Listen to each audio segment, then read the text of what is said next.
Hey everyone, this is Anna here, and in this video I just wanted to show you how I'm going to go about painting my lines for Cuerda Seca, my design that I posted on my shorts video.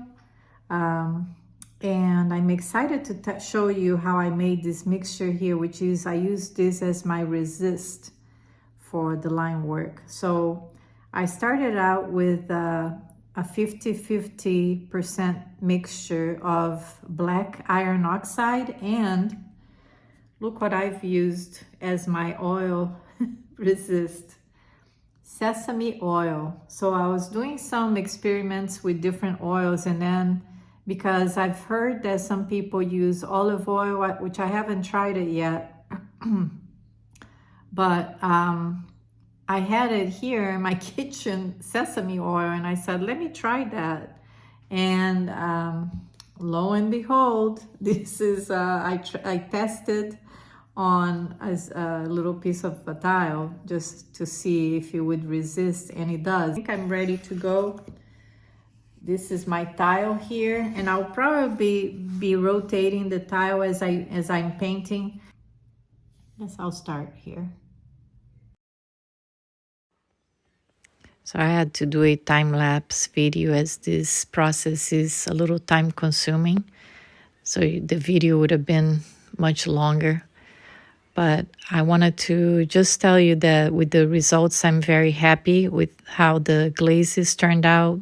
Very nice and raised the way it's supposed to be. So the sesame seed oil does work as a resist.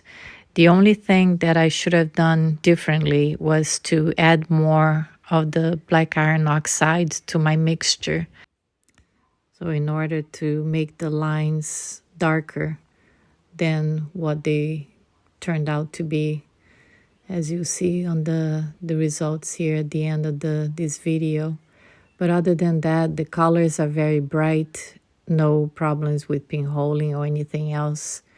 And this was fired to a cone 04 because my tiles are low fire tiles that I purchased already made from a pottery supplier store.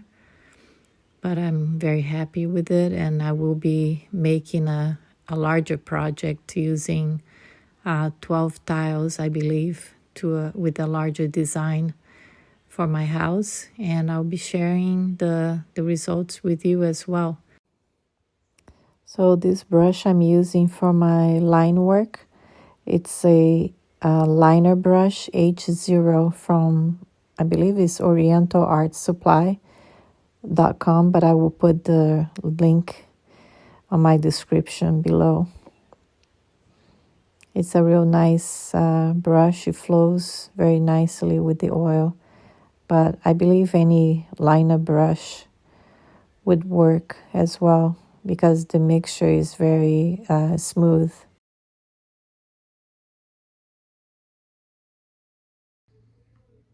So now that my design is done, I'm ready to start painting with, I have all these different bottles here with the tips for, like an applicator for the Mako stroke and coat glazes. I have a bunch of different colors here. It's a real pale blue. Now always give it a good shake before.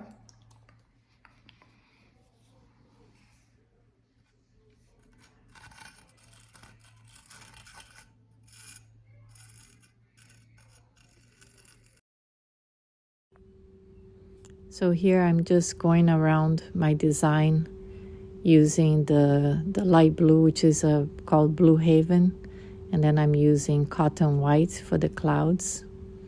And you pretty much just flood the area. I did the larger area first, which was the blue area, and then I used some green glazes for the bottom part, and then I move on to the smaller leaves and flowers and such.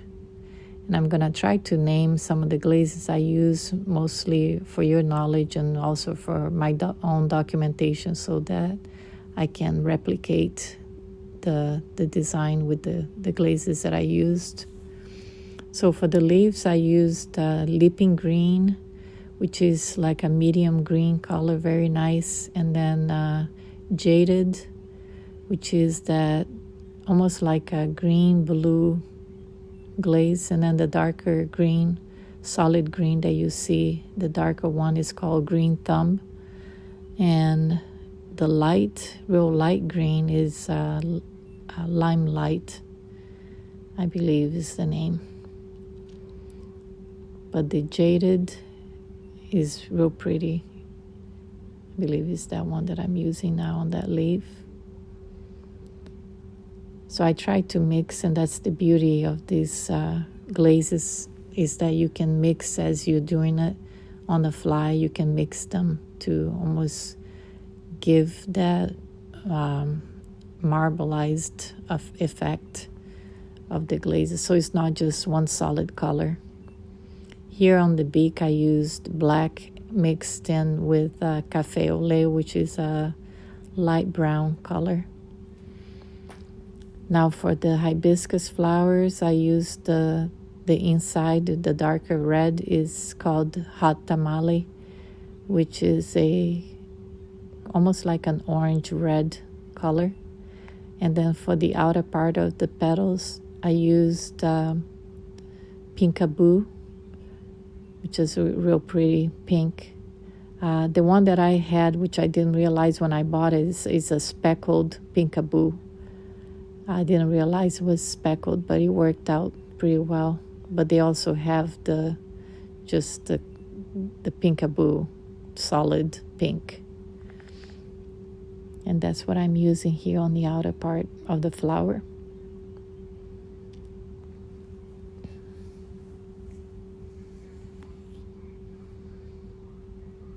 So if you go over any of the lines, like I try to use a little graffito tool to remove the glaze from the areas where I covered, and not realizing that if that happens, you don't really need to remove the glaze, because during the firing, it does show up again, the line, even though it got covered. And you see, like when I painted the hummingbird, a lot of those real fine lines that I did as the marking for his feathers all over his body, a lot of those got covered up by the glaze, and I didn't bother to go over because there were too many that got covered because they were so thin. And then to my surprise, when I took these out of the kiln, they showed up again. So that happens during the firing. So here I'm using the blue. The darker blue is called Caribbean blue, with some grappel, which is the purple. So I mixed in both, and I used Leaping Lizard for the green, and then Sun-Kissed yellow. And then at the bottom was called Melancholy, which is a peach coral color. And then the wings were Grappel and Orchid for the purple, light purple colors. I hope I covered this whole process, and let me know if you guys have any questions. So as you can see, a lot of the little marks that I made for on his body have been covered. Some of them have, but they will either show up on the firing, or I don't care too much about it. That's why I made several, and some are still there. I painted his beak with a brush just because I didn't have enough bottles. I had too many colors here. And now I'm just gonna go over, it's pretty raised, the glazes, so hopefully they will show up nicely. These little feet.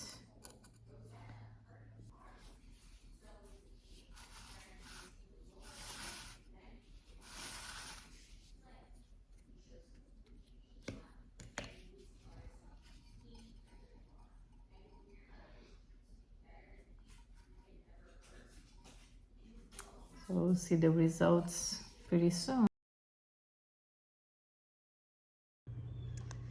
Hey everyone, I just pulled this tile from the kiln right now. That's why I'm wearing my gloves. It's still a little warm, but look how beautiful it turned out. Look at the colors. This is all Mako Stroke and Coat, fired at cone 04. This is a low fire tile.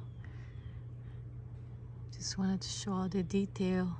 Now the line work came out a little lighter than I expected, but it's still very pretty. It turned out more like a brown, so I guess I could go higher on the amount of black iron oxide, but that's the only thing if I wanted to really be real dark. But the texture is amazing and no pinholing, no issues at all.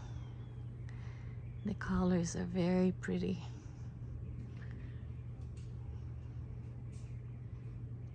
Thanks for watching.